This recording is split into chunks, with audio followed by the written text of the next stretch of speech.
Hi guys, ചിരിയും കളിയും തമാശയും ഒന്നുമില്ല, ഒരല്പം സീരിയസ് ടോപ്പിക്കാണ്. രേണുസുതി, ഫാദർ നോബൽ ഫിലിപ്പ്, കിച്ചു. കഴിഞ്ഞ കുറച്ച് ദിവസങ്ങളായിട്ട് ഇവരെ പറ്റിയിട്ട് നടക്കുന്ന കുറേ കോൺട്രവേഴ്സി കാര്യങ്ങളൊക്കെ ഉണ്ട്. പലരും എനിക്കിത് ഷെയർ ചെയ്ത് തരുന്നുണ്ട്. ഈ ഷെയർ ചെയ്ത് എന്ന് റിയാക്ട് ചെയ്യബ്രോ എന്നൊക്കെ, എന്തുകൊണ്ട് റിയാക്ട് ചെയ്യുന്നില്ല എന്നൊക്കെ ചോദിച്ചിരിക്കുന്ന ആൾക്കാരുടെ അടുത്തെല്ലാം ഞാൻ പറഞ്ഞേക്കുന്ന സംഭവം, ഞാൻ ഇനി ഒരു വിഷയം തൊടുന്നില്ല, ഞാനിത് റിയാക്ട് ചെയ്യുന്നില്ല എന്ന് തന്നെയായിരുന്നു പറഞ്ഞിരുന്നത്.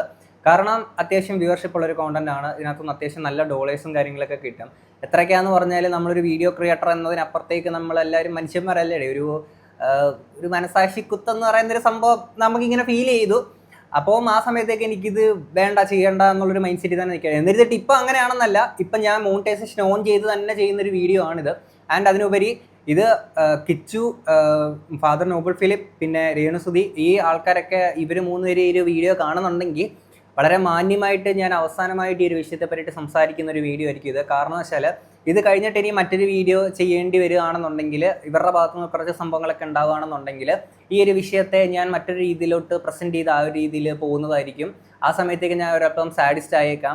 അപ്പോൾ ഫാദർ നോബൽ ഫിലിപ്പ് അദ്ദേഹം ഒരു പുരോഹിതനാണെന്നുള്ള കാര്യമോ, രേണുസുതിക്ക് ഇങ്ങനെ ഒരു അവസ്ഥയിലാണെന്നോ, കിച്ചു തൻ്റെ ചെറിയ പ്രായത്തിൽ ഇത്രയും വലിയൊരു ട്രോമ അനുഭവിച്ചതിൻ്റെ ഒരു ആഫ്റ്റർ എഫക്റ്റ് ആയിട്ടാണ് ഇപ്പോഴത്തെ ഉണ്ടാകുന്ന സംഭവങ്ങൾ എന്നുള്ള കാര്യങ്ങളൊന്നും നമ്മളവിടെ നോക്കുക കാര്യങ്ങളൊന്നും ഇല്ല. അതിനുശേഷം നമ്മൾ നല്ല രീതിയിലുള്ള വർത്തമാനം പറയാം, നമ്മൾ ഡോളേഴ്സ് ഉണ്ടാക്കി കാര്യങ്ങളൊക്കെ പോകും. പിന്നെ ഈ കഴിഞ്ഞ ദിവസങ്ങൾ ഇവരെല്ലാവരും കൂടെ ഈ ചെയ്തുകൊണ്ടിരിക്കുന്ന പരിപാടിയെ കണ്ടിട്ട് എങ്ങനെയാണ് പറയാണ്ടിരിക്കുന്നത്? നമുക്ക് ഈ വിഷയത്തെ പറ്റി ഇതുവരെ നമ്മൾ സംസാരിച്ചിട്ടില്ലാത്തതുകൊണ്ട് കുറച്ചധികം കാര്യങ്ങൾ എനിക്ക് ഈ ഒരു വിഷയത്തിൽ പറയാനുണ്ട്. അപ്പം നമുക്ക് ആദ്യം ഒരു സൈഡിൽ നിന്ന് തുടങ്ങാം. ആദ്യം രേണുസുതിനെ പറ്റിയിട്ട് തന്നെ സംസാരിക്കാം. ഇങ്ങനൊരു അവസ്ഥ പുള്ളിക്കാരിക്ക് ഉണ്ടായി എന്നുള്ളത് അറിഞ്ഞത്, അല്ലെങ്കിൽ ഇങ്ങനെ അറിയുന്നതിന് മുന്നേ തന്നെ നമ്മൾ പുള്ളിക്കാരി റിലേറ്റഡ് ആയിട്ടുള്ള വീഡിയോസ് കാര്യങ്ങളൊക്കെ ചെയ്ത് നമ്മൾ നിർത്തിയിട്ടുള്ളതായിരുന്നു. അപ്പോൾ അങ്ങനെ നിർത്തിയിട്ട് നിങ്ങൾക്ക് എൻ്റെ ചാനൽ എടുത്ത് നോക്കിയാൽ മതി. കുറേ നാളായിട്ട് പുള്ളിക്കാരി അല്ലെങ്കിൽ അത് റിലേറ്റഡ് ആയിട്ടുള്ള ടോപ്പിക്സ് കാര്യങ്ങളൊക്കെ നമ്മൾ റിയാക്ട് ചെയ്തിട്ട്, അതിനുശേഷമാണ് പുള്ളിക്കാരിക്ക് ഇങ്ങനൊരു അവസ്ഥയുണ്ട്, ഇങ്ങനൊരു രോഗാവസ്ഥയിലാണെന്നുള്ളത് അറിയുന്നത്. ഞാനിത് ഈ സംഭവം അറിയുന്നത് തന്നെ ഞാൻ മുമ്പൊരിക്കൽ കുറച്ച് അധികം നാൾ ഗ്യാപ്പ് എടുത്തിട്ടുണ്ടായിരുന്നല്ലോ. ഞാനന്ന് ഹോസ്പിറ്റലൈസ്ഡ് ആയിരുന്നു, ഹോസ്പിറ്റലിൽ അഡ്മിറ്റ് ആയിരുന്നു. മറ്റേ ആക്സിഡൻറ്റിൻ്റെ കുറേ സീനൊക്കെ ഉണ്ടായതിൽ ഞാൻ പറഞ്ഞിട്ടില്ലേ. അപ്പോൾ ആ ഒരു അവസ്ഥയിൽ ഞാൻ നിൽക്കുന്ന സമയത്താണ് പുള്ളിക്കാരിക്ക് ഇങ്ങനെ ഒരു സംഭവം ഉണ്ടായെന്നുള്ളത് അറിയുന്നത്. അപ്പോൾ നോർമലി ഒരു മനുഷ്യന് തോന്നുന്നൊരു സങ്കടത്തേക്കാൾ കുറച്ചധികം സംഭവം ഇത് കേട്ടപ്പോഴത്തേക്കിനും നമുക്ക് ഇങ്ങനെ അയ്യോ എന്നുള്ള രീതിയിൽ ഇങ്ങനെ തോന്നിയിട്ടുണ്ടായിരുന്നു. കാരണം എന്ന് വെച്ചാൽ ഇപ്പം നമ്മളെല്ലാവരും മനുഷ്യന്മാരാണ്. ഇപ്പോൾ ആരോടൊക്കെ ഇപ്പം നമ്മളൊരു വീഡിയോ ചെയ്യുന്ന ആരോടും ശത്രുതയോ അങ്ങനത്തെ കാര്യങ്ങളൊന്നും വെച്ചില്ല. നമുക്കെല്ലാം കണ്ടന്റുകൾ മാത്രമാണ്. വ്യക്തിപരമായിട്ട് എൻ്റെ കാര്യം പറയുന്നത്, വ്യക്തിപരമായിട്ട് ആരുമായിട്ട് ഒരു പ്രശ്നമോ കാര്യങ്ങളൊന്നും ഇല്ല. നമുക്കെല്ലാം കണ്ടന്റ് മാത്രമാണ്. വിമർശിക്കുന്നത്, സപ്പോർട്ട് ചെയ്യുന്ന കാര്യങ്ങളെല്ലാം ആ രീതിയിൽ പോകുന്ന കാര്യങ്ങളൊക്കെ തന്നെ. പക്ഷേ ആ ഒരു സംഭവം വന്നപ്പോഴത്തേക്കും നമുക്ക് വ്യക്തിപരമായിട്ട് ഭയങ്കര സങ്കടം തോന്നി, അയ്യോ എന്നുള്ള രീതിയിൽ കാര്യങ്ങളൊക്കെ ഉണ്ടായി. അപ്പോൾ അതിനുശേഷം പുള്ളിക്കാരിയുടെ ഒരു എന്താ പറയുക, ഒരു ജേണി ഇത്രയും നാൾ വന്നേക്കുന്നതിൽ നിന്ന് പെട്ടെന്ന് മാറി. ഇപ്പോൾ റിയാക്ഷൻ വീഡിയോ ചെയ്യുന്ന ആൾക്കാരാണെങ്കിൽ പോലും ഇനി ആ ഒരു വിഷയങ്ങളൊന്നും തൊടുന്നില്ല എന്നുള്ള രീതിയിൽ പല ആൾക്കാരും അങ്ങനെ സ്റ്റോപ്പ് ചെയ്തിട്ടുണ്ടായിരുന്നു. പല ആളുകളും സ്റ്റിൽ കണ്ടിന്യൂ ചെയ്തിട്ടുണ്ടായിരുന്നു. അങ്ങനെ എഴുതിയിട്ട് മിണ്ടാതിരിക്കേണ്ട ആവശ്യമില്ല എന്ന് പറഞ്ഞാൽ പലരും കണ്ടിന്യൂ ചെയ്തിട്ടുണ്ടായിരുന്നു. അതൊക്കെ ഓരോരുത്തരുടെ ചോയ്സാണ്, ചെയ്യോ ചെയ്യാതിരിക്കുകയോ കാര്യങ്ങളൊക്കെ തന്നെ. അപ്പോൾ അങ്ങനെ മുന്നോട്ട് പോകുന്നതിൻ്റെ ചെയ്യുന്ന ഈ ഒരു ടോപ്പിക്കൊക്കെ ചെയ്യുന്നത് നിർത്തിയ ആൾക്കാർ പോലും വീണ്ടും അവരെ കൊണ്ട് ചെയ്യിപ്പിക്കുന്ന തരത്തിലോട്ട് പുള്ളിക്കാരിയുടെ കുറേ ആക്ഷൻസ്, റിയാക്ഷൻസ് കാര്യങ്ങളൊക്കെ മാറിയിട്ടുണ്ടായിരുന്നത്. അങ്ങനെ തന്നെ ഇങ്ങനൊരു അവസ്ഥയിൽ നിൽക്കുമ്പോൾ പോലും പുള്ളിക്കാരി കിച്ചു ആ ഒരു വീഡിയോ ഇട്ടിട്ടുണ്ടായിരുന്നില്ല. അപ്പോൾ അതിന് പുള്ളിക്കാരിയുടെ ഭാഗത്തു നിന്നുണ്ടായിരിക്കുന്ന ഒരു റിയാക്ഷൻ, അങ്ങനെ ഒരു ചാറ്റ് കാര്യങ്ങളൊക്കെ കാണിച്ചിട്ട് ഇങ്ങനൊരു അവസ്ഥയിലൂടെ കടന്ന് പൊയ്ക്കൊണ്ടിരിക്കുമ്പോഴത്തേക്കിന് പുള്ളിക്കാരി മനസ്സിലാക്കേണ്ട ഒരു കാര്യം എന്ന് വെച്ച് കഴിഞ്ഞാൽ, ഇത് എന്ന് വെച്ചാൽ പുള്ളിക്കാരി ആ ഒരു പോസിറ്റീവ് വൈബ് കാര്യങ്ങളൊക്കെ ആൾക്കാരിലോട്ട് എത്തിച്ചിട്ട് അങ്ങനെ ജീവിതത്തിലോട്ട് മുന്നേറി വരുന്ന ആ ഒരു സംഭവം കാണിക്കാൻ ശ്രമിക്കുന്നത്, അല്ലെങ്കിൽ ആ ഒരു മൈൻഡ് സെറ്റ് നിൽക്കുന്നത് വളരെ നല്ല കാര്യം തന്നെ. അങ്ങനെ എത്രയും പെട്ടെന്ന് ജീവിതത്തിലോട്ട് തിരിച്ചെത്തുക എന്നുള്ളൊരു കാര്യം തന്നെയാണ് എനിക്കും പറയാനുള്ളത്. അപ്പോൾ അങ്ങനെയുള്ള ഒരു വ്യക്തി പക്ഷേ മീഡിയയിൽ പ്രസൻറ്റ് ചെയ്യുന്ന രീതിയും കാര്യങ്ങളൊക്കെ തന്നെ എപ്പോഴും അയ്യോ വയ്യായേ എന്ന് പറഞ്ഞ് നിൽക്കണമെന്നുള്ളതല്ല ഞാൻ പറയുന്നത്. പക്ഷേ പുള്ളിക്കാരി അവിടെ ഒരു റിവെഞ്ച് മൂഡിൽ, അതും സ്വന്തം മകനെ പോലെ കാണേണ്ടുന്ന, അല്ലെങ്കിൽ ആ ഒരു മകൻ്റെ അടുത്ത് ആ ഒരു റിവെഞ്ച് മൂഡിൽ ഇങ്ങനെ കാണിക്കുകയാണ്. കിച്ചുവിൻ്റെ സൈഡിലോട്ട് കിച്ചുവിൻ്റെ കാര്യം നമുക്ക് ഇങ്ങോട്ട് പറയാം. അപ്പം അങ്ങനെ വന്ന് പുള്ളിക്കാരി ആ ഒരു വയ്യാത്തൊരവസ്ഥയിൽ പോലും ഫോണൊക്കെ മാറ്റി വെച്ചിട്ട് കുറച്ച് സമാധാനമായിട്ട് പീസ്ഫുള്ളായിട്ട് നടക്കേണ്ടുന്ന ആ ഒരു കാര്യത്തിൽ നിൽക്കേണ്ടുമ്പോൾ പോലും ഈ ഒരു ഫോണെന്ന് പറയുന്നത് എന്തൊരു തലവേദന ഉണ്ടാക്കി തരുന്ന സാധനം എന്നറിയാം. ഇപ്പം നമുക്ക് നമ്മുടെ പരിപാടികൾ ഇതായതുകൊണ്ട്, യൂട്യൂബ് ഇതൊക്കെ തന്നെ ആയതുകൊണ്ട് തന്നെ നമുക്ക് ഇതൊന്നും മാറ്റി വെക്കാനോ ഉള്ള ഇതില്ല. കാര്യം ഇതാണ് നമ്മുടെ മെയിൻ പരിപാടി, ജോലി കാര്യങ്ങളൊക്കെ ഇതൊക്കെ തന്നെയാണ്. ഓക്കെ, അപ്പം നമുക്കിതൊന്നും അറിയില്ല. അപ്പോൾ ഇങ്ങനൊരു അവസ്ഥയിലൂടെ കടന്നു പോകുമ്പോഴത്തേക്കിന് പുള്ളിക്കാരി വീഡിയോ കാര്യങ്ങളൊക്കെ വ്ലോഗൊക്കെ ഇടുന്നത്, അതിനകത്തുനിന്ന് പുള്ളിക്കാരിക്ക് ഒരു റവന്യൂ കാര്യങ്ങളൊക്കെ, അത് ചികിത്സയ്ക്ക് ഉപകാരപ്രദമാവുന്ന കാര്യങ്ങളൊക്കെ വളരെ നല്ല കാര്യങ്ങളൊക്കെ തന്നെ. പക്ഷേ അതൊരു സ്വന്തം മകൻ്റെ അടുത്തുള്ള ഒരു റിവെഞ്ച് മൂഡിൽ അന്നേരം ഒരു കാര്യത്തിലൂടെ പോകേണ്ട ഒരു ആവശ്യകത ഉണ്ടായിരുന്നില്ല. ഇനിയാണെങ്കിലും അത്തരം കാര്യങ്ങൾ ശ്രദ്ധിക്കുക എന്നുള്ളത് മാത്രമേ ഉള്ളൂ. ഇനി കിച്ചുവിൻ്റെ സൈഡിലോട്ട് വരുമ്പോഴത്തേക്കിന്, കിച്ചുവിൻ്റെ ഭാഗത്തുനിന്ന് കിച്ചു ഇത്രയും നാളും വളർന്നു വന്നേക്കുന്ന സാഹചര്യത്തിൽ അവനുണ്ടായിരുന്ന ട്രോമ, അമ്മ എന്നുള്ള സ്ഥാനത്ത് പോലും അവന് കാണാൻ പറ്റാത്തൊരു ഇഷ്യൂസ് കാര്യങ്ങളൊക്കെ അവൻ പ്രകടിപ്പിക്കുന്നുണ്ട്. അപ്പോൾ അങ്ങനെയുള്ളൊരു ആളെ സംബന്ധിച്ചിടത്തോളം തൻ്റെ സ്വന്തം അമ്മ ഇത്തരത്തിലൊരു സബ്സ്ക്രിപ്ഷൻ ഇങ്ങനെ ഒരു കണ്ടന്റ് കാര്യങ്ങളൊക്കെ ചെയ്തത് ഉൾക്കൊള്ളാൻ പറ്റാത്തൊരു മകൻ, അല്ലെങ്കിൽ ഇതൊക്കെ കിച്ചുവിൻ ആ ഒരു വീഡിയോ കാണിക്കുന്ന കാര്യങ്ങളില്ലേ, ഇതൊക്കെ കണ്ടിട്ട് എങ്ങനെയാണ് അമ്മ അല്ലെങ്കിൽ ഞാനിത് വേണ്ട എന്നുള്ള രീതിയിലൊക്കെ പറഞ്ഞെന്നുള്ള കാര്യങ്ങൾ കിച്ചു പറയുന്നുണ്ട്. കിച്ചു അവർക്കൊരു സപ്പോർട്ട് കൊടുക്കുകയും എന്നാൽ അവരിങ്ങനെ ചെയ്യും എന്നുള്ളത് കിച്ചു കരുതാതിരിക്കുകയും ഇങ്ങനൊരു സംഭവങ്ങളൊക്കെ ഉണ്ടായതൊക്കെയാണ് പ്രശ്നമായത്. ഏതൊരാൾക്കാണെങ്കിലും ഏതൊരു മകനാണെങ്കിലും ഇങ്ങനത്തെ കാര്യങ്ങൾ കാണുമ്പോഴത്തേക്കിന് അങ്ങനെ അക്സെപ്റ്റ് ചെയ്യാൻ പറ്റി എന്നുള്ളത് വരുത്തില്ല, അതൊരു റിയാലിറ്റിയാണ്. ആ സമയത്തേക്ക് നമ്മൾ പെട്ടെന്ന് ആ ഒരു അമ്മ എന്നുള്ളൊരു സാധനങ്ങളൊക്കെ മൈൻഡ് സെറ്റ് മാറി അത് പോകാമെന്നൊക്കെ ഉള്ളത് കിച്ചുവിനെ അതിനകത്ത് തെറ്റ് പറയാൻ പറ്റത്തില്ല. പക്ഷേ കിച്ചു പിന്നീട് ആ ഒരു വീഡിയോ വന്നിട്ടുണ്ടായിരുന്നല്ലോ, അതായത് എന്താ വിഷമമുള്ളവരുടെ വിഷമമൊക്കെ മാറട്ടെ, ഞാൻ എന്തായാലും അതുകൊണ്ട് കാണാൻ തീരുമാനിച്ചു എന്നൊക്കെ പറയുന്നൊരു സംഭവമുണ്ട്. അത് പബ്ലിക്കിലോട്ട് കൊണ്ടുവിടുമ്പോഴത്തേക്കിന് ആൾക്കാർ എങ്ങനെ ഓഡിറ്റ് ചെയ്യുന്നുള്ള കാര്യങ്ങളൊക്കെ പറ്റിയിട്ട് കിച്ചു അതൊന്നും ചിന്തിക്കണ്ടേ? ഇത് കിച്ചു ചിന്തിക്കുന്നില്ലെങ്കിൽ കൂടി കിച്ചുവിൻ്റെ ചുറ്റും ഇരിക്കുന്ന ആൾക്കാർ ഇതൊക്കെ ഒന്ന് പറഞ്ഞു കൊടുക്കണ്ടേ? ഇനി കിച്ചുവിൻ്റെ ഇപ്പം ഈ ഒരു ട്രോമയാണെങ്കിലും എന്താണെങ്കിലും കാര്യങ്ങളാണെന്നെങ്കിലും നമുക്ക് പറഞ്ഞാൽ മനസ്സിലാക്കാൻ പറ്റും. പക്ഷേ അതിനുശേഷം ഇങ്ങനൊരു അവസ്ഥയിലോട് കടന്നു പൊക്കോണ്ടിരിക്കുമ്പോഴത്തേക്കിന് അങ്ങനെയുള്ള ഒരാളെ അല്ലെങ്കിൽ ആ ഒരു അവസ്ഥയിലൂടെ പോകുമ്പോഴത്തേക്കിന് നമ്മൾ അതെന്നെ മറക്കണമെന്നോ അതല്ല മാറ്റി വെക്കണം എന്നുള്ളതല്ല പറയുന്നത്. എന്തിനാണ് വല്ലവർക്കും വേണ്ടി പോകുന്നത്? നിനക്ക് തോന്നുന്നുണ്ടെങ്കിൽ പോയാൽ മതി, ഇല്ലെങ്കിൽ പോകണ്ട. പുള്ളിക്കാരിക്ക് അങ്ങനെ ഒരു ആഗ്രഹം പ്രകടിപ്പിച്ച് അത് പബ്ലിക്കായിട്ട് പുള്ളിക്കാരി വന്ന് പറഞ്ഞതിൻ്റെ സ്ഥാനത്തുനിന്ന് ഫോൺ വിളിച്ച് പറയേണ്ട ഒരു ആവശ്യകത ഉണ്ടായിരുന്നുള്ളൂ. അത് പബ്ലിക്കായിട്ടൊരു കണ്ടന്റിന് വേണ്ടിയിട്ട് അങ്ങനെ കൊടുക്കേണ്ട ഒരു ആവശ്യകത ഉണ്ടായിരുന്നില്ല. ഇതാണ് പുള്ളിക്കാരിയുടെ സൈഡും കിച്ചൻ്റെ സൈഡും പറഞ്ഞത്. ഇനി നമുക്ക് ലാസ്റ്റായിട്ട് ഫാദർ നോബിൾ ഫിലിപ്പ് അദ്ദേഹത്തിലോട്ട് വരാം. ഇദ്ദേഹം ചെയ്യുന്നൊരു കാര്യം എന്ന് വെച്ച് കഴിഞ്ഞാൽ ഒരു ജ്യേഷ്ഠൻ്റെ സ്ഥാനത്ത് നിന്നോ അല്ലെങ്കിൽ അദ്ദേഹം കരുതുന്ന ഏതൊരു സ്ഥാനത്ത് നിന്നാണെങ്കിൽ കൂടി ഇദ്ദേഹം ഇപ്പോൾ ഈ ചെയ്യുന്ന കാര്യങ്ങൾ കണ്ടിട്ട് ഒരു പുരോഹിതന് ചേർന്നൊരു കാര്യമാണോ എന്നുള്ളത് അദ്ദേഹം സ്വയം ഒന്ന് ചിന്തിക്കേണ്ടുന്ന ഒരു കാര്യം തന്നെയാണ്. കാര്യം എന്ന് വെച്ചാൽ അദ്ദേഹം മുമ്പ് രേണുസുതിയൊക്കെ ആയിട്ട് ഉണ്ടായിരിക്കുന്ന ആ ഒരു ഇഷ്യൂസൊക്കെ ഉണ്ടായിരിക്കുന്ന ആ ഒരു ടൈമിൽ രേണുസുതിയുടെ ഭാഗത്തുനിന്ന് പുള്ളിക്കാരനെ ഇത്തരത്തിൽ വിഷപ്പാമ്പെന്നോ അങ്ങനെയൊക്കെയുള്ള ഒരു പ്രൊവോക്കേറ്റീവ് ആയിട്ടുള്ള കാര്യങ്ങളൊക്കെ വന്നതിന് ശേഷമാണ് അദ്ദേഹത്തിൻ്റെ പൊട്ടിത്തെറിച്ചുള്ള കാര്യങ്ങളൊക്കെ വന്നത്. അന്ന് നമ്മളാണെങ്കിലും പറഞ്ഞിരുന്നു ഒരു പുരോഹിതനപ്പുറത്തേക്ക് അദ്ദേഹം ഒരു മനുഷ്യൻ കൂടിയാണ്, അപ്പോൾ ഇതൊക്കെ കഴിയുമ്പോഴത്തേക്കിന് പൊളിയും എന്നുള്ള രീതിയിൽ നമ്മൾ ആ രീതിയിലായിരിക്കും പുള്ളി പറഞ്ഞിട്ടുണ്ടാവുന്നൊക്കെ നമ്മളും പറഞ്ഞിരുന്നു. പക്ഷേ ഇവിടെ കിച്ചുവിൻ്റെ ഭാഗത്തുനിന്ന് ഇദ്ദേഹത്തിന് നേർക്ക് ഒരു പ്രൊവോക്കേഷനോ അത്തരം കാര്യങ്ങളൊന്നും ഉണ്ടായിട്ടില്ല. പക്ഷേ ഇങ്ങനൊരു സാഹചര്യത്തിൽ ഇന്നലകളിൽ ഇങ്ങനെ വിഷപ്പാമ്പെന്ന് പോലും വിളിച്ചേക്കുന്ന ആ രേണുസുതി എന്ന് പറയുന്ന വ്യക്തിനെ പിന്നീട് അതെല്ലാം മറന്നുകൊണ്ട് ചേർത്ത് പിടിക്കാനെ കൊണ്ട് അദ്ദേഹം കാണിച്ചിരിക്കുന്ന ഒരു മനസ്സെന്ന് പറയുന്നത് അത് വളരെ നല്ല കാര്യം തന്നെയാണ്. അത് അപ്രിഷ്യേറ്റ് ചെയ്യേണ്ടുന്ന ഒരു കാര്യം തന്നെയാണ്. അങ്ങനെ അത് തന്നെയാണ് ഒരു പുരോഹിതൻ അല്ലെങ്കിൽ ഒരു മനുഷ്യൻ ചെയ്യേണ്ടുന്ന കാര്യം. അതൊക്കെ തന്നെയാണ് അദ്ദേഹം നന്നായിട്ട് ചെയ്തിട്ടുണ്ട്. പക്ഷേ ഇപ്പുറത്ത് വന്നിട്ട് കിച്ചുവിൻ്റെ കാര്യത്തിൽ വന്ന് അദ്ദേഹം പറയുന്ന പരിപാടികൾ അതങ്ങോട്ട് നമുക്ക് പൂർണ്ണമായിട്ട് ഉൾക്കൊള്ളാൻ പറ്റില്ല. ഞാൻ ആദ്യം തന്നെ മെയിൻ സ്ട്രീം വണ്ടി വന്നേക്കുന്ന ഇന്റർവ്യൂവിന്റെ 2 പോർഷൻസ് ഇങ്ങോട്ട് പ്ലേ ചെയ്യാം. രാഹുൽ ദാസ്, ഞാൻ കിച്ചു എന്ന് വിളിക്കാൻ ആഗ്രഹിക്കുന്നില്ല. എന്റെ അവരുടെ സർട്ടിഫിക്കറ്റ് ഒക്കെ വിളിക്കുന്ന സർട്ടിഫിക്കറ്റിനകത്ത് രാഹുൽ ദാസ് എന്നാണ് അദ്ദേഹത്തിന്റെ പേര്. ഈ രാഹുൽ ദാസ് എന്ന് പറയുന്ന വ്യക്തിയോട് എനിക്ക് പറയുവാനുള്ളത്, നീ സഹായിക്കണമെന്ന് ഞാൻ നിന്നോട് ആവശ്യപ്പെടുന്നില്ല. നീ സഹായിക്കണ്ട. അനേകർ നിന്നെ സഹായിച്ചാൽ നീ തരത്തിലൊക്കെ എത്തിയിരിക്കുന്നത്. അതുകൊണ്ട് ദൈവത്തെ വിളിച്ച് ശാന്തമായിട്ട് നീ ജീവിക്കാനാണ് എനിക്ക് നിന്നോട് പറയാനായിട്ടുള്ളത്. അത് പറയാനുള്ള അതോറിറ്റി എനിക്കുണ്ട്. മാടപ്പള്ളിയിലോ പ്ലാന്തോട്ടത്തിലോ അഹങ്കാരം കാണിക്കാൻ വരികയും ചെയ്യേണ്ട. അതുകൂടെ എനിക്ക് പറയാനുണ്ട്. കാരണം ഈ വസ്തുവിന് ഉടമസ്ഥൻ ഞാനായിട്ടാണ് ഇവിടെ ജീവിക്കുന്നത്. ഇവിടെ വന്ന് ബഹളം എടുക്കാനോ ശല്യം എടുക്കാനോ ഒന്നും വരണ്ട. രേണുസുതി ഒരു രോഗിയാണ്. ഇവിടെ വന്ന് അങ്ങനെ എന്തെങ്കിലും ഇനി ആ പെൺകുട്ടിയെ ആക്ഷേപിക്കുന്ന വീഡിയോ പുള്ളിക്കാരൻ ഇടുവാണെങ്കിൽ നിയമ നടപടികളുമായിട്ട് ഞങ്ങൾ മുന്നോട്ട് പോകാൻ തന്നെയാണ് തീരുമാനം. ഇവിടെ പലരും 3 തരത്തിലാണ് ചേരിതിരിഞ്ഞ് മാറിയിട്ടുള്ളത്. ഒരു കൂട്ടം ആൾക്കാർ രേണുസുതിനെ സപ്പോർട്ട് ചെയ്യുന്നു, ഒരു കൂട്ടം ആൾക്കാർ കിച്ചുവിനെ സപ്പോർട്ട് ചെയ്യുന്നു, ഒരു കൂട്ടം ആൾക്കാർ ബിഷപ്പ് അദ്ദേഹത്തെ സപ്പോർട്ട് ചെയ്യുന്നുള്ള രീതിയിൽ. ഇവിടെ എൻ്റെ ഒരു കാര്യം പറയുകയാണെങ്കിൽ ഞാൻ ഇവിടെ ആരെ സപ്പോർട്ട് ചെയ്യുന്നില്ല, ഒരാളെ സപ്പോർട്ട് ചെയ്യുന്നില്ല. കാര്യം ഇവരെല്ലാവരും ഇപ്പം ഫാദർ നോബിൾ ഫിലിപ്പ് അങ്ങേ പോലൊരു വ്യക്തി, ഇത്രയും പ്രായം പക്വതയുള്ള ഇദ്ദേഹം വന്നിട്ട് ഇവരെ പോലെ തന്നെ അല്ലെങ്കിൽ ഇവർ ചെയ്യുന്ന പോലെ തന്നെ വളരെ ഇമ്മേഴ്സായിട്ടുള്ള രീതിയിലല്ല ഇപ്പോൾ ഈ ഒരു കാര്യത്തേക്ക് ഹാൻഡിൽ ചെയ്യുന്നത്, അല്ലെ ആ രീതിയിലല്ല ഇദ്ദേഹം ഇവിടെ സംസാരിക്കുന്നത്. ഇപ്പോൾ ഇദ്ദേഹത്തിന് കിച്ചുവായിട്ടുള്ള എന്തെങ്കിലും പ്രശ്നം ഉണ്ടെങ്കിലോ അല്ലെങ്കിൽ കിച്ചു ഒരു പ്രശ്നക്കാരനാണ് എന്നുണ്ടെങ്കിൽ കിച്ചു അവിടെ നിന്ന് പ്രശ്നങ്ങൾ ഉണ്ടാക്കരുത് എന്നുള്ള രീതിയിലൊക്കെ അദ്ദേഹം പറയുമ്പോൾ കിച്ചു അങ്ങനെ അവിടെ വീട്ടിൽ വന്ന് പ്രശ്നങ്ങൾ ഉണ്ടാക്കിയേക്കുന്നതായിട്ടുള്ള വീഡിയോസോ അങ്ങനൊന്നും അല്ലെങ്കിൽ അങ്ങനത്തെ പ്രശ്നങ്ങൾ നമ്മൾ കേട്ടിട്ടില്ല.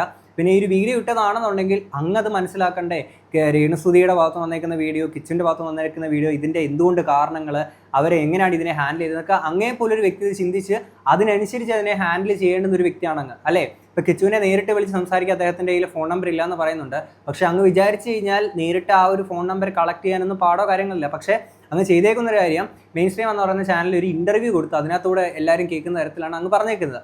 ഇനി അത് കഴിഞ്ഞ് പറയുന്നത് കേൾക്കാം. അങ്ങനെ പുള്ളിക്കാരനെ സപ്പോർട്ട് ചെയ്തുകൊണ്ട് കാര്യങ്ങൾ ചെയ്യുക, ഇവരെ ചവിട്ടി താഴോട്ട് കൊണ്ട് അതൊക്കെ എന്തിനു നീതി? അതൊന്നും നീതിയാണെന്ന് എനിക്ക് തോന്നുന്നില്ല. അദ്ദേഹത്തിന് ഇവിടെ ജീവിക്കണമെങ്കിൽ സന്തോഷമായിട്ട് വന്ന് ജീവിക്കുക. അദ്ദേഹത്തിന്റെ വീട് അവിടെ ഉണ്ട്, ആരും പൊളിച്ചു കളഞ്ഞിട്ടില്ല. അദ്ദേഹത്തിന് അവിടെ ബെഡ്റൂം ഉണ്ട്, അതിനകത്ത് വന്ന് സന്തോഷമായിട്ട് താമസിക്കുക. പുള്ളിക്കാരന് വയ്യാതിരിക്കുന്ന ആ സഹോദരിയെ, ആരോഗ്യമില്ലാതെ മരണവും ജീവനും ഇടയിൽ നിൽക്കുന്ന ഒരു സഹോദരിയെ അവരെ ഇപ്പം ആൾക്കാരുടെ മുമ്പിലേക്ക് ഇങ്ങനെ പിച്ച് ചിന്താനായിട്ട് എറിഞ്ഞു കൊടുത്തിട്ടുണ്ടെങ്കിൽ അദ്ദേഹത്തെ പറ്റിയുള്ള കാര്യം ഞാൻ ഈ നാട്ടുകാരെ ഈ കിച്ചുവിനെ പറ്റിയുള്ള കാര്യങ്ങൾ എന്ന് പറയുന്നത് ബിയോണ്ട് ദ സീൻസ് ബൈ അക്കൂസ് എന്ന് പറയുന്ന ഇന്റർവ്യൂവിനകത്ത്, ആ ഒരു ചാനലിൽ കൊടുത്തേക്കുന്ന ഒരു ഇന്റർവ്യൂവിനകത്ത് വന്ന് സംസാരിക്കുന്നുണ്ട്. ആളുകളൊക്കെ അങ്ങേപോലെ ഒരു വ്യക്തിയെ, ഈ ഒരു പുരോഹിതനെ ഇത്തരത്തിൽ ആളുകൾ തെറി വിളിക്കുക കല്ലെറിയാൻ ചെയ്യുന്ന തരത്തിലോട്ട് ആളുകൾ മാറിയിട്ടുണ്ടെങ്കിൽ അങ്ങ് മനസ്സിലാക്കുക, അങ്ങയുടെ ഭാഗത്തു നിന്ന് വലിയൊരു വീഴ്ചയാണ് ഇവിടെ സംഭവിച്ചിരിക്കുന്നത്. കാര്യം ഈ ഒരു കാര്യത്തിൽ രണ്ടാളുകൾക്കും തെറ്റ് തിരുത്തി അതിൽ ശരികളിലേക്കുള്ള വഴികൾ പറഞ്ഞു കൊടുക്കേണ്ടുന്ന അങ്ങ് ഇപ്പോൾ ഒരു റിവഞ്ച് മൂഡിലുള്ള ഒരു സാധനം തന്നെയാണ് ഇപ്പോൾ അങ്ങയുടെ ഭാഗത്തുനിന്ന് ഉണ്ടായിരിക്കുന്നത്. പക്ഷേ ഇവിടെ അങ്ങേക്ക് വ്യക്തിപരമായിട്ട് അങ്ങേക്ക് പ്രൊവോക്കേഷൻ ഉണ്ടാവുന്ന തരത്തിലുള്ള കാര്യങ്ങളൊന്നും കിച്ചുവിൻ്റെ ഭാഗത്തുനിന്ന് ഉണ്ടായിട്ടില്ല. കിച്ചു, രേണുസുതി കിച്ചു ഇവർ അങ്ങോട്ടും ഇങ്ങോട്ടും വീഡിയോസ് ഇടുന്ന കാര്യങ്ങൾ തന്നെ ഓൾറെഡി ഞാൻ നേരത്തെ പറഞ്ഞ പോലെ തന്നെ വളരെ ഇമ്മച്ചുവർ ആയിട്ടുള്ള രീതിയിൽ അവർ കാണിക്കുന്ന പരിപാടി കാര്യങ്ങളൊക്കെ തന്നെയാണ്. ആ കൂട്ടത്തിൽ അങ്ങ് വന്നിട്ട് നേരെ കിച്ചുവിനെതിരെ നിന്നിട്ട് ആ ഒരു രീതിയിൽ അതങ്ങനെയല്ലേ. ഇപ്പോൾ മോനെ, എടാ നിന്റെ അമ്മയല്ലേ എത്രയാണെന്ന് പറഞ്ഞാലും നിന്റെ ഇത് കാര്യങ്ങളൊക്കെ നമുക്ക് മനസ്സിലാക്കാൻ പറ്റും. പക്ഷേ ഈ ഒരു സാഹചര്യത്തിൽ നമ്മൾ ഒപ്പം ചേർന്ന് നിൽക്കുകയാണ് വേണ്ട, അങ്ങനെയൊക്കെ ഒരു രീതിയിൽ പറഞ്ഞ് അങ്ങേ പോലൊരു വ്യക്തി അങ്ങനെയല്ലേ ചെയ്ത് കൊടുക്കേണ്ടത്. ഇനിയും ആ ഒരു ചാനലിൽ ബിയോണ്ട് ദ സീൻസ് ബൈ അക്കൂസിൽ കൊടുത്തേക്കുന്ന ഇന്റർവ്യൂവിൽ പറഞ്ഞ കാര്യങ്ങൾ നമുക്ക് കേൾക്കാം. രേണുസുതിയുമായിട്ട് സോഷ്യൽ മീഡിയയിൽ വലിയ തർക്കങ്ങൾ കഴിഞ്ഞ 10 മാസങ്ങളായിട്ടുണ്ടായിരുന്നു. അത് തർക്കങ്ങൾ വെച്ചാൽ സോഷ്യൽ മീഡിയയിലാണ്. കാരണം സോഷ്യൽ മീഡിയയിൽ ഒരു വിഭാഗം ആൾക്കാർ എന്നെയും രേണുസുതിയെയും നിർത്തിക്കൊണ്ട് വലിയ ഒരു ഗെയിമായിരുന്നു. ബിഗ് ബോസ് എന്ന് പറയുന്ന ഒരു വലിയ ഗെയിമിന് വേണ്ടി പ്രിപ്പയർ ചെയ്യാനായിട്ട് അവർ രേണുസുതിയെ തയ്യാറാക്കുന്ന സമയത്ത് എന്നെ എടുത്ത് ഉപയോഗിക്കാനിടയായി. ഞാനും രേണുസുതിയുമായിട്ട് മുഖാമുഖം ഇന്നുവരെ ഒരു പ്രശ്നം ഉണ്ടാക്കിയിട്ടില്ല, സംസാരം ഉണ്ടാക്കിയിട്ടില്ല, ഒരു വഴക്കോ ദേഷ്യം വന്നിട്ടില്ല. പക്ഷേ സോഷ്യൽ മീഡിയയിൽ വളരെ സൈബർ ബുള്ളിയുടെ അനുഭവങ്ങൾ പലതും വന്ന സമയത്ത് നിരവധി മീഡിയാസിനെ ഇന്റർവ്യൂസ് ചെയ്തു. ഈ ഇന്റർവ്യൂ ചെയ്ത സമയത്ത് ചോദിച്ച ക്വസ്റ്റ്യൻസിന് ആൻസർ ഞാൻ കൊടുത്തു. അത് രേണുസുതി ചെയ്തു പോയിട്ടുള്ളതായ ഏതെങ്കിലും തരത്തിലുള്ള കാര്യങ്ങളെ പറ്റി ചോദിക്കുമ്പോൾ ഞാൻ ഒരു ബിഷപ്പ് എന്നുള്ള രീതിയിൽ അതിന് ഉത്തരം കൊടുക്കുമ്പോൾ എനിക്ക് ഉൾക്കൊള്ളാൻ പറ്റാത്ത കാര്യങ്ങൾ ഞാൻ വളരെ ദേഷ്യത്തോടുകൂടെ രേണുസുതിയെ വിമർശിച്ചുകൊണ്ട് ഞാൻ വീഡിയോ കൊടുക്കുന്ന അനുഭവം ഉണ്ടായിട്ടുണ്ട്. ഫസ്റ്റ് ഓഫ് ഓൾ മനസ്സിലാക്കേണ്ട, ആൾക്കാർ ഉപയോഗിച്ചു എന്ന് പറയുമ്പോൾ ഇതിനെല്ലാം എല്ലാവർക്കും കണ്ടന്റ് ആണ്. ഓക്കെ, ഈ പറയുന്ന എനിക്കാണെങ്കിലും ബാക്കി വീഡിയോ ചെയ്യുന്ന എല്ലാവർക്കും ഇത് കണ്ടന്റ് ആണ്. അതിനകത്ത് ഒരു പരിഹാസ്യപാത്രമായിട്ട് നമ്മൾ അവതരിക്കാതിരിക്കുക എന്നുള്ളത് മാത്രമാണ് ചെയ്യാൻ ശ്രമിക്കേണ്ടുന്നത്. അങ്ങനെ വന്നു കഴിഞ്ഞാൽ ആൾക്കാർ എടുത്തു വെച്ച് റോസ്റ്റ് ചെയ്യും, ട്രോള് വരും, കാര്യങ്ങൾ റിയാക്ട് ചെയ്യും, അതൊക്കെ വരും. അപ്പം നമ്മളെ സപ്പോർട്ട് ചെയ്ത് വന്നു എന്നുള്ളത് വരത്തില്ല. ഫസ്റ്റ് കാര്യം അത് തന്നെയാണ്. ഓക്കെ, പിന്നെ അദ്ദേഹം രേണുസുതിയായിട്ടുണ്ടായിരുന്ന മുമ്പത്തെ ആ ഒരു ഇഷ്യൂവിനെ പറ്റിയിട്ടൊക്കെ പറയുമ്പോൾ അതാണ് അന്ന് അങ്ങേക്ക് വ്യക്തിപരമായിട്ട് പ്രതികരിക്കാനുള്ള, അങ്ങനെ വ്യക്തിപരമായിട്ട് പ്രൊവോക്ക് ചെയ്യുന്ന തരത്തിലുള്ള കാര്യങ്ങളൊക്കെ ഉണ്ട്. അന്ന് അങ്ങേക്ക് ഒരു പുരോഹിതനപ്പുറത്തേക്ക് ഒരു മനുഷ്യനാണ്, ഒരു വ്യക്തിയാണെന്നുള്ള കാര്യങ്ങളൊക്കെ മനസ്സിലാക്കാൻ ആൾക്കാർക്ക് പറ്റുന്നത്. പക്ഷേ ഇവിടെ ഇപ്പം ഒരു വ്യക്തി എന്ന നിലയിൽ അങ്ങേനെ പ്രൊവോക്ക് ചെയ്യുന്ന തരത്തിലുള്ള എന്ത് കാര്യമാണ് കിച്ചുവിൻ്റെ ഭാഗത്തുനിന്ന് വ്യക്തിപരമായിട്ട് അങ്ങേക്ക് ഉണ്ടായിട്ടുള്ളത്. ഇപ്പം കിച്ചു ഉണ്ടാക്കിയിരിക്കുന്ന പ്രശ്നങ്ങളെ പറ്റിയിട്ടാണെന്നുണ്ടെങ്കിൽ അതിനെ അങ്ങ് ഹാൻഡിൽ ചെയ്യേണ്ടുന്ന രീതി ഒരിക്കലും ഇതാണെന്ന് എനിക്ക് തോന്നുന്നില്ല. നമ്മളോട് പറഞ്ഞിട്ടുണ്ടായിരുന്നു, ഇനിയും രേണുസുതിക്ക് എല്ലാം ബെറ്റർ ആയിട്ട് ക്യൂർ ആയിട്ട് തിരിച്ചു വരുവാണെന്നുണ്ടെങ്കിൽ ദൈവത്തിന്റെ സന്നദ്ധിയിലോട്ട്, അതായത് ദൈവത്തിന്റെ ഒരു പാത സ്വീകരിച്ച് അങ്ങോട്ട് മുന്നോട്ട് പോവാണെന്നാണ് രേണുസുതി പറഞ്ഞേക്കുന്നത്. ആ ഒരു വാക്ക് അവരെന്നോട് നേരിട്ട് പറയുകയുണ്ടായി. തിരുമേനി, ഞാൻ ഈ രോഗത്തിൽ നിന്ന് ക്യൂർ പ്രാപിച്ച് എല്ലാം ക്യൂർ ആവുകയാണെങ്കിൽ, അവർക്ക് ദൈവം പൂർണ്ണമായ വിടുതൽ സൗഖ്യം ദൈവം നൽകുകയാണെങ്കിൽ, ട്രീറ്റ്മെന്റിലൂടെ അവർക്ക് പൂർണ്ണമായ ഒരു സൗഖ്യം ലഭിക്കുകയാണെങ്കിൽ, അവർക്ക് ദൈവം കൊടുക്കുന്ന സമയങ്ങളൊക്കെയും അവർക്ക് ദൈവം നൽകിയ സൗഖ്യത്തെ പറ്റി സാക്ഷി പറയുമെന്ന് പറഞ്ഞു. പലരോട് പോയി ഒരു മിഷണറിയായി സാക്ഷി പറയുമെന്ന് പറഞ്ഞു. ഒരുപാട് സ്ഥലങ്ങളിൽ അവർ പോയി എന്റെ രോഗത്തിൽ നിന്നും എനിക്ക് പ്രാർത്ഥനയിലൂടെയും മറ്റു കാര്യങ്ങൾ അനേക പ്രാർത്ഥനയിലൂടെ എനിക്ക് സൗഖ്യം ലഭിച്ചുവെന്ന് പ്രാർത്ഥിക്കുന്നതായിട്ടുള്ള പ്രാർത്ഥനയിലൂടെയുള്ള സൗഖ്യത്തെ പറ്റി അവർ ജീസസിനെ സാക്ഷ്യപ്പെടുത്തുമെന്ന് അവരെന്നോടും പറഞ്ഞു. ഒരു പബ്ലിക്കിനോട് അവരുടെ പ്രൈവറ്റ് ചാനലിലൂടെ അവർ പറയുവാനാണ്. നിങ്ങൾക്ക് അറിയാവുന്ന വിചാരിക്കുന്നു, ഞാൻ അങ്ങനെ വിശ്വാസമുള്ള വ്യക്തി ഒന്നുമല്ല. ഞാനൊരു വിശ്വാസമില്ല, ഞാൻ ഒരു ഏത്തിസ്റ്റ് അല്ല, ഞാനൊരു ഫ്രീ തിങ്കറാണ്, ഒരു വിശ്വാസങ്ങളൊന്നുമില്ല. പക്ഷേ നമ്മുടെ ജീവിതത്തിൽ ഇത്തരം സാഹചര്യങ്ങളൊക്കെ ഉണ്ടാകുമ്പോഴത്തേക്കിന്, ഇതുപോലത്തെ ഒരു രോഗബാധയോ അല്ലെങ്കിൽ ഇങ്ങനത്തെ സിറ്റുവേഷൻസ് ഒക്കെ ഉണ്ടാകുന്ന സമയത്തേക്കിന് ചില ആളുകൾ ജീവിതത്തിൽ മുന്നോട്ട് ജീവിക്കാൻ വേണ്ടിയിട്ട് മുന്നോട്ടൊരു പ്രതീക്ഷ എന്ന നിലയിൽ ഇത്തരത്തിൽ ദൈവവിശ്വാസങ്ങളിലൊക്കെ അഭയം പ്രാപിക്കാറുണ്ട്. അങ്ങനെ അഭയം പ്രാപിക്കുമ്പോൾ നമുക്ക് ജീവിതത്തിൽ മുന്നോട്ട് നയിക്കാനെ കൊണ്ടൊരു ഫ്യൂവലായിട്ട് ആ ഒരു കാര്യം പറഞ്ഞിട്ടുണ്ടെങ്കിൽ വളരെ നല്ല കാര്യം തന്നെ. പക്ഷേ രേണുസുതിക്ക് ഇനി നാളുകളിൽ നേരിടേണ്ടി വരുന്ന അടുത്തൊരു വെല്ലുവിളി എന്താണെന്ന് വെച്ച് കഴിഞ്ഞാൽ, എത്രയും പെട്ടെന്ന് പുള്ളിക്കാരുടെ ഒരു രോഗം ഭേദമാവട്ടെ. പക്ഷേ നാളെ അങ്ങനെ ഭേദമായിട്ട് പുള്ളിക്കാരി വീണ്ടും വരുമ്പോഴത്തേക്കിന്, ഇന്ന് പുള്ളിക്കാരി ഈ ഒരു അവസ്ഥയിൽ പറയുന്നുണ്ട്, നാളുകളിൽ ഞാനൊരു ദൈവികപരമായിട്ടുള്ള ആ ഒരു പാതയിലൂടെ സഞ്ചരിക്കാനാണ്, അങ്ങനെ പോകാനെ കൊണ്ട് ആഗ്രഹിക്കുന്നൊക്കെ പുള്ളിക്കാരി പറഞ്ഞിട്ടുണ്ട്. പക്ഷേ നാളുകളിൽ വീണ്ടും ബാക്ക് ടു പഴയ പുള്ളിക്കാരിക്ക് ഈ പറഞ്ഞ ട്രോൾസും കാര്യങ്ങളൊക്കെ അധികമായിട്ട് വന്നിരുന്ന കുറേ സംഭവം കാര്യങ്ങളൊക്കെ ഉണ്ടല്ലോ. അങ്ങനെ പുള്ളിക്കാരുടെ വരുമാനം എന്ന നിലയിൽ ആൽബം, അങ്ങനെ കുറേ വർക്കും അങ്ങനത്തെ കുറേ സംഭവങ്ങളും ഓൺലൈൻ മീഡിയാസിലെ പ്രസൻറ്റ് അങ്ങനെ എന്തെങ്കിലുമൊക്കെ വന്നു എന്നുള്ളത് വിചാരിക്കാം. അന്നും ഈ സമയത്ത് അല്ലെങ്കിൽ അന്ന് ആൾക്കാർ പറയുന്നൊരു സംഭവം എന്തായിരിക്കും, അന്ന് നീ അങ്ങനെ ദൈവികപരമായിട്ട് അങ്ങനെ ഇങ്ങനെയൊക്കെ പറഞ്ഞിട്ട് ഇന്നിപ്പം എന്താണ്ട് വീണ്ടും നീ പഴയ പോലെ തന്നെ ആയില്ലെന്ന് പറഞ്ഞുകൊണ്ട് ഈ പറയുന്ന ആൾക്കാരൊക്കെ തന്നെ, ഇപ്പം സപ്പോർട്ട് ചെയ്യുന്ന ആൾക്കാരൊക്കെ തന്നെ നാളെ ഇത് മാറ്റി പറയും. ആലോചിക്കേണ്ട വേറൊരു കാര്യം എന്ന് വെച്ചാൽ, ഈ ഒരു അവസ്ഥയിൽ പോലും തന്നെ പുള്ളിക്കാരനെ ഭയങ്കരമായിട്ട് നെഗറ്റീവ് പറയുന്ന ആൾക്കാരുണ്ട്. ആൻഡ് ഇതിന് പറയുമ്പോൾ പോലും മനോരമ ഓൺലൈൻ്റെ ഒരു ആർട്ടിക്കിൾ ഞാൻ കണ്ടതാണ്, രേണുസുതിയുടെ ഇതുപോലൊരു രോഗബാധ എന്ന് പറയുന്നത് നാടകമാണ്, അഭിനയമാണ്, പച്ചക്കള്ളം എന്ന് പറഞ്ഞിട്ടൊരു ആർട്ടിക്കിൾ എടുത്ത് വായിച്ച് നോക്കുമ്പോഴാണ് ഇതിൻ്റെ ഡീറ്റെയിൽസ് ബാക്കി വരുന്നത്. പക്ഷേ ഇങ്ങനെ ഒരു ആർട്ടിക്കിൾ കൊടുക്കുമ്പോഴത്തേക്കിന് എന്തോന്നാന്ന് എനിക്ക് മനസ്സിലാവണില്ല. ഒരു ന്യൂസ് ചാനൽ അല്ലെങ്കിൽ അവരുടെ ഒരു ഓൺലൈൻ പേജിൽ വന്നേക്കുന്ന ഒരു ആർട്ടിക്കിളാണിത്. ഓക്കെ, ഇനി അടുത്ത 23 വയസ്സ് പ്രായമുണ്ട്. ഇവരുടെ ഫാമിലിയിൽ എന്തൊക്കെയോ ഇഷ്യൂസ് നടക്കുന്നുണ്ട്. അത് വളരെ ഇന്റേണൽ ആയിട്ടുള്ള കാര്യങ്ങളാണ്. പക്ഷേങ്കിൽ അവർ താമസിച്ചുകൊണ്ടിരുന്ന മേഖല ഇവിടെ അടുത്താണ്, ഞങ്ങളുടെ അടുത്താണ് ഇവരുടെ ഈ പൊങ്ങന്താനൊക്കെ ഉള്ള സ്ഥലങ്ങൾ. ദേശനിവാസികളായിട്ടുള്ള പ്രിയപ്പെട്ട പല അയൽവാസികളും ഈ രാഹുൽ ദാസിനെ പറ്റിയുള്ള പല കാര്യങ്ങളും ഈ വസ്തു ഞാൻ എഴുതി കൊടുത്തതിന് ശേഷമായിട്ട് നടന്ന പല സംഭവങ്ങളും എന്നോട് വന്ന് പറഞ്ഞിരുന്നു. ഞാൻ എപ്പോഴും ആ കാര്യങ്ങളെ അത്ര ഗൗരവമായിട്ട് എടുത്തില്ല. കാരണം അത് മനുഷ്യർ എന്തെങ്കിലും പറയുന്നതാണെന്നാണ് ചിന്തിച്ചുകൊണ്ടിരുന്നത്. കാരണം അത് പബ്ലിക്കിനോട് പറയേണ്ട ഒരു ആവശ്യം എനിക്ക് വന്നിട്ടില്ല, ഒരിക്കലും വന്നിട്ടില്ല. ഇപ്പോഴെന്താണ് വന്നെന്ന് ചോദിച്ചു കഴിഞ്ഞാൽ രേണുസുതിക്ക് സുഖമില്ലാതെ വീട്ടിൽ വിശ്രമിക്കുകയാണ്. ഞാൻ അറിഞ്ഞ കാര്യമാണ് പൊതുസമൂഹത്തോട് പറയുന്നത്. ആ സമയത്ത് രേണുസുതിയുടെ മുൻകാല ജീവിതത്തിൽ പല വീഴ്ചകളും കുറവുകളും ഒക്കെ വന്നിട്ടുണ്ട്. ഇല്ലെന്ന് ഞാൻ പറയാൻ പറ്റുമോ? അവരുടെ ജീവിതത്തിൽ എന്തൊക്കെയോ പോരായ്മകൾ വന്നു പോയിട്ടുണ്ട്. പക്ഷേ ആ പോരായ്മകളൊക്കെ നമ്മൾ ഒരാൾ സുഖമില്ലാതിരിക്കുമ്പോൾ അവരെ നമ്മൾ എന്താ പറയാ കല്ലെടുത്തെറിയുന്ന ഒരു അനുഭവം ആകാൻ പാടില്ല. അവർ ആരോഗ്യത്തോടെ ഇരിക്കുമ്പോഴാണെങ്കിൽ അവരോട് വന്ന് വീട്ടിൽ വന്ന് സംസാരിച്ചത് നമുക്ക് സോൾവ് ചെയ്യാം. ഒരു മകനും അമ്മയും തമ്മിലുള്ള ബന്ധം പോലെ അവർക്ക് രണ്ടു കൂട്ടർക്കും അത് പറഞ്ഞു തീർക്കാവുന്ന കാര്യങ്ങളാണ്. പക്ഷേ ഇവര് രണ്ടു കൂട്ടരും അത് പറയാതെ രണ്ടു കൂട്ടരും സോഷ്യൽ മീഡിയയിലൂടെ എന്ത് ചെയ്തു? ഇത് ജനങ്ങളുടെ ഇടയിലേക്ക് കൊണ്ടുവന്നു കഴിഞ്ഞപ്പോൾ ഞാൻ ഈ കുഞ്ഞുങ്ങളെ സപ്പോർട്ട് ചെയ്തു എന്നുള്ള ഒരു കാരണത്താൽ അനവധി പേരുടെ ചോദ്യങ്ങൾ എന്റെ നേരെ വരികയുണ്ടായി. ദേശനിവാസികളായിട്ടുള്ള അയൽവാസികളായിട്ടുള്ളവർ. കാരണം ഇവരുടെ വീട്ടിൽ പല ഇഷ്യൂസ് ഉണ്ടായിട്ടുണ്ട്. അത് അവരുടെ ഇന്റേണൽ കാര്യങ്ങൾ, അത് ഫാമിലി കാര്യം അവരാണ് പറയേണ്ടത്. പക്ഷെ ഞാൻ അറിഞ്ഞിരിക്കുന്ന പേഴ്സണൽ കാര്യങ്ങൾ ഞാനത് പബ്ലിക്കിനോട് പറയാൻ ഒക്കത്തില്ല. പക്ഷെ ഇപ്പോൾ നിങ്ങൾ സോഷ്യൽ മീഡിയയിൽ എന്നെ ടാർഗറ്റ് ചെയ്ത് കണ്ടന്റ് ആക്കി സമൂഹത്തിൽ എന്നെ വലിച്ചു കീറുന്ന സിറ്റുവേഷൻ വന്നതുകൊണ്ട് എനിക്ക് ചില കാര്യങ്ങൾ പറയാൻ നിർബന്ധിതമാവുകയാണ്. അതിന്റെ പ്രധാന കാര്യം രാഹുൽ ദാസ് എന്ന് പറയുന്ന വ്യക്തിയുമായിട്ട് ഞാൻ 2 പ്രാവശ്യമേ കണ്ടിട്ടുള്ളൂ. അങ്ങനെ നിർബന്ധിതമായി എന്ന് പറയുമ്പോൾ ശരിയാണ്, ഒരുപാട് റിയാക്ഷൻസ് അദ്ദേഹത്തെ പറ്റിയിട്ടുള്ള കാര്യങ്ങളൊക്കെ വരുന്നുണ്ട്. പക്ഷെ ഇങ്ങനെ വരാനൊക്കെ ഒരു സാഹചര്യം എന്താണ് ഉണ്ടായത് എന്നുള്ളത് അങ്ങ് തന്നെ ചിന്തിക്കേണ്ട ഒരു കാര്യമല്ലേ? അങ്ങേ പോലൊരു പുരോഹിതൻ ഇതുപോലെ വന്നിട്ട് 23 വയസ്സ് മാത്രം പ്രായമുള്ളൊരു പയ്യനെ പറ്റിയിട്ട് ഈ രീതിയിൽ വന്ന് പറയുമ്പോൾ അവൻ ചെയ്ത കാര്യങ്ങൾ നല്ലതാണെന്ന് ഒന്നും ഞാൻ എവിടെയും പറയത്തില്ല. അത് രേണുസുതി പുള്ളിക്കാരിയുടെ ചെയ്തിരിക്കുന്ന ആക്ഷൻസിലാണെങ്കിലും കിച്ചുവിൻ്റെ ആണെങ്കിലും ഇദ്ദേഹം ചെയ്താൽ ഒരിക്കലും ഈ കൂട്ടത്തിൽ ഒരാളെയും ഞാൻ സപ്പോർട്ടോ കാര്യങ്ങളൊന്നും ചെയ്യില്ല. പക്ഷെ നമ്മൾ ഇതിനകത്ത് സംസാരിക്കുമ്പോൾ കിച്ചുവിൻ്റെ ഭാഗത്ത് നിന്ന് അങ്ങനെ പറയുമ്പോഴത്തേക്കിന് കിച്ചുവിനെക്കാട്ടിൽ എത്രയോ പ്രായത്തിൽ മൂത്ത ആ ഒരു പക്വതയുള്ള ഒരു വ്യക്തിയാണ് അങ്ങേ പോലെ ഒരാൾ. അപ്പം അങ്ങേ പോലെ ഒരാൾ വന്നിട്ട് നേരെ ഈ രീതിയിലാണോ കാര്യങ്ങളെ ഹാൻഡിൽ ചെയ്യേണ്ടത്, അല്ലെങ്കിൽ അവന് കൃത്യമായിട്ട് പറഞ്ഞു കൊടുക്കുകയാണോ ചെയ്യേണ്ടത്? ഇത് ഓൺലൈൻ മീഡിയാസിന് ഈ പറയുന്ന ഇന്റർവ്യൂ കൊടുത്തിട്ടാണോ അങ്ങേ പോലെ ഒരു വ്യക്തി ഇത് പറഞ്ഞു കൊടുക്കേണ്ടുന്നത്? ഞാൻ ഈ കഴിഞ്ഞ 2024 ക്രിസ്തുമസിന് ഈ രാഹുൽ ദാസും ഇദ്ദേഹത്തിന്റെ 3 സുഹൃത്തുക്കളും എന്റെ വീടിനോട് ചേർന്നുള്ള വീടാണല്ലോ അവർക്ക് കൊടുത്തിരിക്കുന്ന വസ്തു. അവിടെ ഇവർ വരികയും ക്രിസ്തുമസ് സമയത്ത് ഇവരെ സെലിബ്രേഷൻസിൽ പോകുന്ന സമയത്ത് ഇവരെ പോലീസ് പിടിക്കുവാനിടയായി. രാത്രിയിൽ മാന്താനം എന്ന സ്ഥലത്ത് വെച്ചാണ് പോലീസ് പിടിച്ചിരിക്കുന്നത്. പോലീസ് പിടിച്ച് അവരുടെ ബൈക്ക് കൊണ്ടുപോയി. തൃക്കൊടുത്താനും പോലീസ് അവരുടെ ബൈക്ക് പിടിച്ചുകൊണ്ട് പോയി.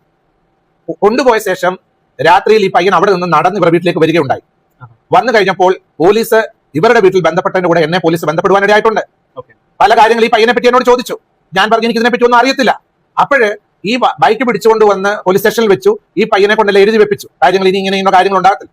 പക്ഷേ ഞാൻ പറയുന്നത് ഇന്ന് ഈ ദിവസം വരെ രാഹുൽ ദാസ് പോയിട്ട് ഈ ബൈക്ക് തിരിച്ചെടുത്തിട്ടില്ല. എന്താ കാരണം? ആ ബൈക്ക് എടുത്തുകൊണ്ട് പോകാൻ പോലീസിന്റെ അടുത്ത് പോയി അത് എടുത്തുകൊണ്ട് പോകേണ്ട ഉത്തരവാദിത്തം അവനുള്ളതാണ്. അവനത് എടുക്കുവാനായിട്ട് അവിടെ മടങ്ങി ചെല്ലുന്നില്ല. എന്താണെന്നുള്ള കാര്യം തൃക്കൊടുത്താനം പോലീസുമായിട്ട് ബന്ധപ്പെടട്ടെ.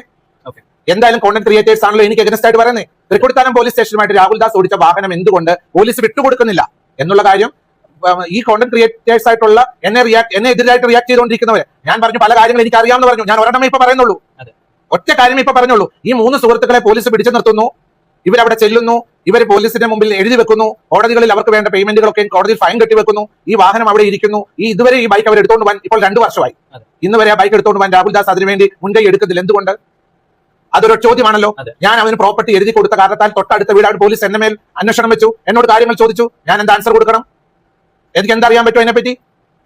രാഹുൽ ദാസ് കിച്ചു അങ്ങനെ ഒരു പോലീസ് കേസ് ഇഷ്യൂസ് കാര്യങ്ങളൊക്കെ ഉണ്ടായിട്ടുണ്ടെന്നുണ്ടെങ്കിൽ അത് കഴിഞ്ഞു പോയ കാര്യമല്ലേ? അതിൻ്റെ പേരിൽ അവനിപ്പം ജയിലിൽ കിടക്കുന്ന വിഷയമോ കാര്യങ്ങളോ അത്രയും വലിയ ശരി അവൻ ചെയ്തതിനെ ന്യായീകരിക്കുകയോ കാര്യങ്ങളൊന്നും അല്ല കേട്ടോ.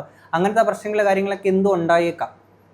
അത് അവൻ അങ്ങനത്തെ ചെയ്തേക്കുന്ന കാര്യങ്ങളൊക്കെ ഉണ്ടെങ്കിൽ അങ്ങേപോലെ ഒരു വ്യക്തി അവർക്ക് ഇത്തരത്തിലുള്ളൊരു സ്ഥലം കൊടുക്കുക, അല്ലെങ്കിൽ ആ ഒരു ഗാർഡിയൻ എന്നുള്ള നിലയിൽ അങ്ങേപോലെ ഒരു വ്യക്തി നിൽക്കുമ്പോൾ അങ്ങേക്ക് ശാസിക്കാനും ഉപദേശിക്കാനും എല്ലാവിധ റൈറ്റ്സും കാര്യങ്ങളൊക്കെ അങ്ങേക്കുണ്ട്. പക്ഷേ അങ്ങത് ചെയ്യേണ്ടുന്ന അല്ലെങ്കിൽ അത് ചെയ്യാനൊക്കെ അങ്ങ് സ്വീകരിച്ചിരിക്കുന്ന മാർഗം അത് ശരിയാണെന്ന് അങ്ങേക്ക് തന്നെ തോന്നുന്നുണ്ടോ? ഒരിക്കലും കോർണർ ചെയ്യാൻ ഉദ്ദേശിക്കുന്നില്ല. തെറ്റ് കണ്ടാൽ തെറ്റെന്ന് പറയുന്നവരെ ക്രൂശിക്കുന്ന ഒരു സാഹചര്യം കോണ്ടന്റ് ക്രിയേറ്റേഴ്സ് ഇടുകയാണെങ്കിൽ ഇനിയും പല കാര്യങ്ങൾ സമൂഹത്തിന് മുമ്പിൽ എനിക്ക് പറയേണ്ടതായിട്ട് വരും.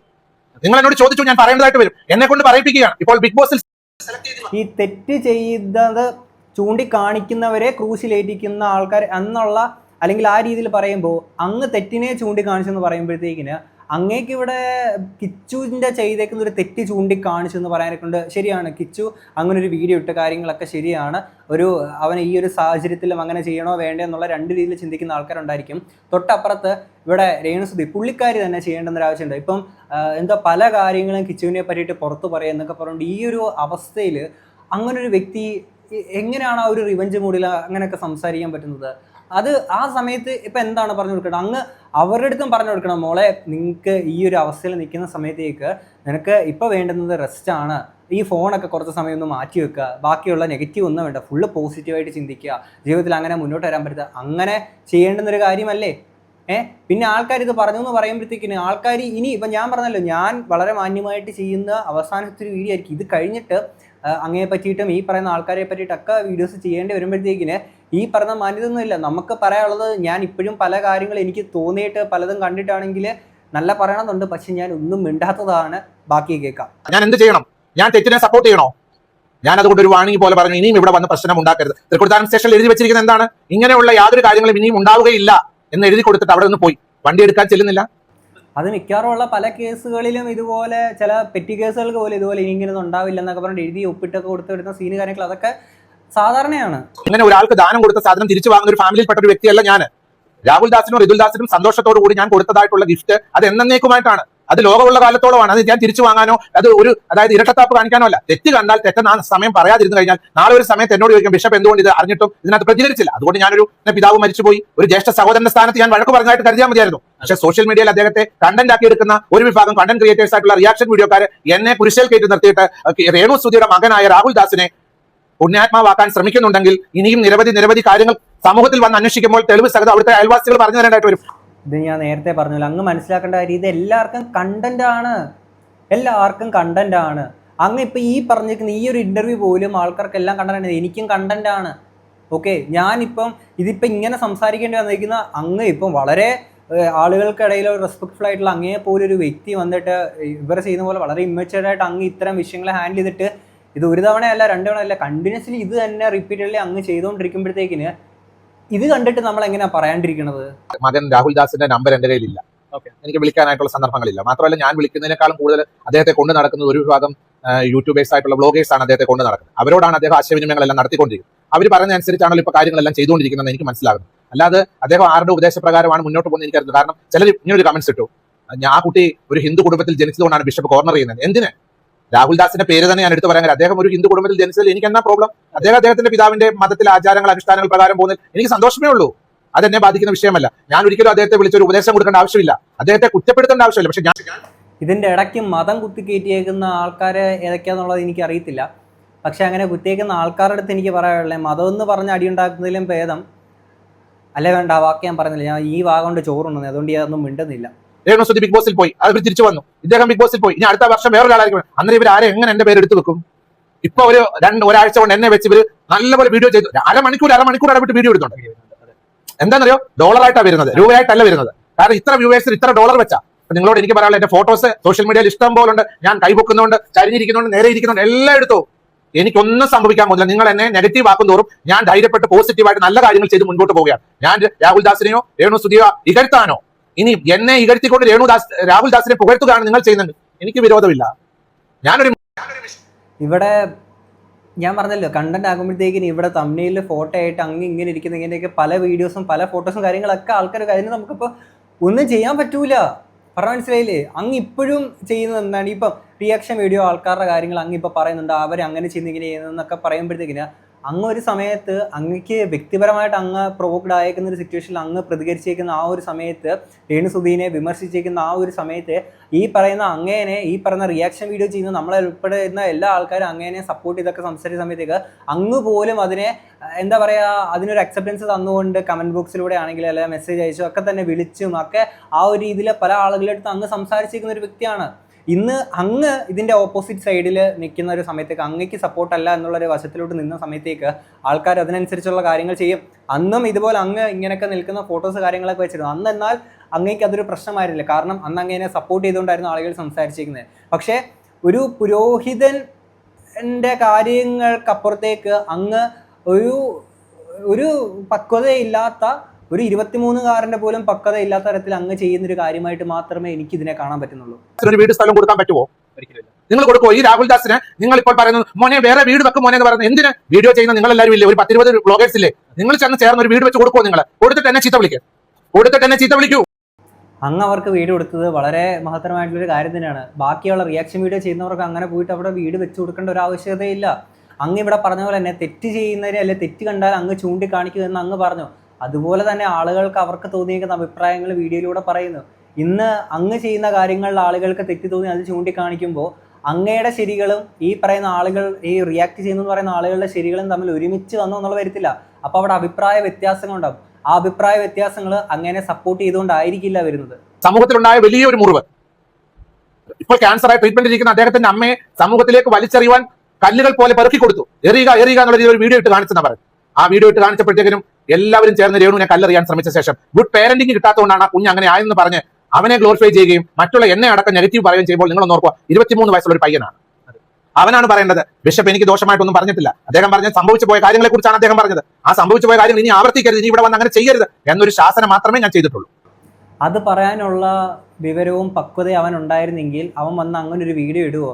ഇതാണ് എൻ്റെ സാങ്കടമുള്ള ആളുകളുടെയൊക്കെ സങ്കടം തീരട്ടെ, എന്നാൽ ഞാൻ പോയി കണ്ടേക്കാമെന്നും പിന്നീട് അതിനുശേഷം ഇത് കണ്ടില്ല എൻ്റെ അമ്മ ചെയ്തേക്കുന്ന പരിപാടികളാണെന്ന് പറഞ്ഞുകൊണ്ട് ഇത് ഈ ഒരു അവസ്ഥയിൽ നിൽക്കുന്ന സാഹചര്യത്തിൽ അവൻ എടുത്ത് കാണിക്കേണ്ടുന്ന ഒരു സാഹചര്യം കിച്ചുവിന് ഇത് നേരത്തെ ചെയ്യാൻ വരുന്നല്ലോ. ഈ ഒരു സാഹചര്യത്തിൽ അവനത് ചെയ്തു എന്ന് പറയുമ്പോഴത്തേക്കിനും അവൻ്റെ പക്വതയും വിവരവും കാര്യങ്ങളൊക്കെ മനസ്സിലാക്കാവുന്നതല്ലേ ഉള്ളൂ. അങ്ങനെയുള്ള കിച്ചു വന്നിട്ട് ഇപ്പം അദ്ദേഹം പറഞ്ഞ പോലെ, അങ്ങ് പറഞ്ഞ പോലെ തന്നെ ഈ രീതിയിൽ പറയുന്നുള്ളത് തോന്നുന്നുണ്ടോ? ഈ കിച്ചുവിന് അല്ലെങ്കിൽ ഈ കൂട്ടത്തിൽ കിച്ചുവിൻ്റെയോ രേണുസുതി അങ്ങയുടെ ആണെങ്കിൽ നിങ്ങളെല്ലാവരും ഉണ്ടല്ലോ ഒരേ വേയിലാണ് നിങ്ങൾ കാര്യങ്ങൾ ചെയ്യുന്നതും ചിന്തിക്കുന്നതും ഒക്കെ തന്നെ. അങ്ങോട്ടും ഇങ്ങോട്ടൊരു റിവെഞ്ച് മൂഡ് കാര്യങ്ങളൊക്കെ തന്നെ. നിങ്ങൾ തന്നെ ഈ കാര്യങ്ങളൊന്ന് സ്വയം വിലയിരുത്തി നോക്കുക. ആൾക്കാരുടെ മുന്നിൽ ഇങ്ങനൊരു സാഹചര്യത്തിൽ പോലും ആൾക്കാരെല്ലാവരും ഒപ്പം നിൽക്കുന്ന തരത്തിലുള്ള ആളുകൾ മാറിയപ്പോൾ പോലും രേണുസുതി, കിച്ചു, അങ്ങ് ബിഷപ്പ് ആണെങ്കിൽ പോലും എല്ലാ ആളുകളും വീണ്ടും ഒരു പരിഹാസ്യപാത്രമാവുന്ന തരത്തിലോട്ട് നിങ്ങളുടെ പ്രവർത്തികൾ കാര്യങ്ങളൊക്കെ മാറി. ഇപ്പോഴും നിങ്ങൾ ഇതിനെ സ്വയം വിലയിരുത്തിയിട്ട് നിങ്ങൾക്ക് തോന്നുന്നുണ്ടോ ഇത് ഭയങ്കര അടിപൊളിയാണ്, നല്ലതാണ്, സൂപ്പറാണെന്നുള്ളത്? രേണുസുതി വീഡിയോസ് കാര്യങ്ങളൊക്കെ തീർച്ചയായിട്ടും ചെയ്യണം. കാര്യം അതിലൂടെ നിങ്ങൾക്ക് ഏണിങ്സ് ഉണ്ടാവുന്നതാണ്, അത് ചികിത്സയ്ക്ക് ഉപകാരപ്പെടുന്നുണ്ട്, വളരെ നല്ല കാര്യങ്ങളൊക്കെ തന്നെയാണ്. പക്ഷെ അതൊരിക്കലും ഈ ഒരു റിവെഞ്ച് മൂഡിൽ ഇത് ഈ ഒരു സാഹചര്യത്തിലല്ല. നമ്മൾ തീർച്ചയായിട്ടും തിരിച്ച് നിങ്ങൾ വരും.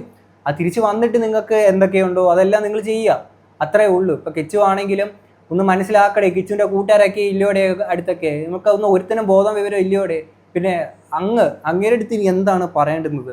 എന്താണെങ്കിൽ ഇത്രയും കേട്ട് നിങ്ങൾക്ക് എന്താ തോന്നുന്നുള്ള തീർച്ചയായിട്ടും താരം കമൻറ്റ് ബോക്സിൽ പറയാം. ഇനി ഇത് കഴിഞ്ഞ് ഞാനൊരു വീഡിയോ ചെയ്യുന്നുണ്ടെങ്കിൽ ഇതുപോലെ നമ്മൾ സംസാരിച്ചു എന്നുള്ളത് വരത്തില്ല. ഇതാണെങ്കിൽ അടുത്തൊരു വീഡിയോ ആയിട്ട് കാണാം. അപ്പോൾ ശരി, ബൈ.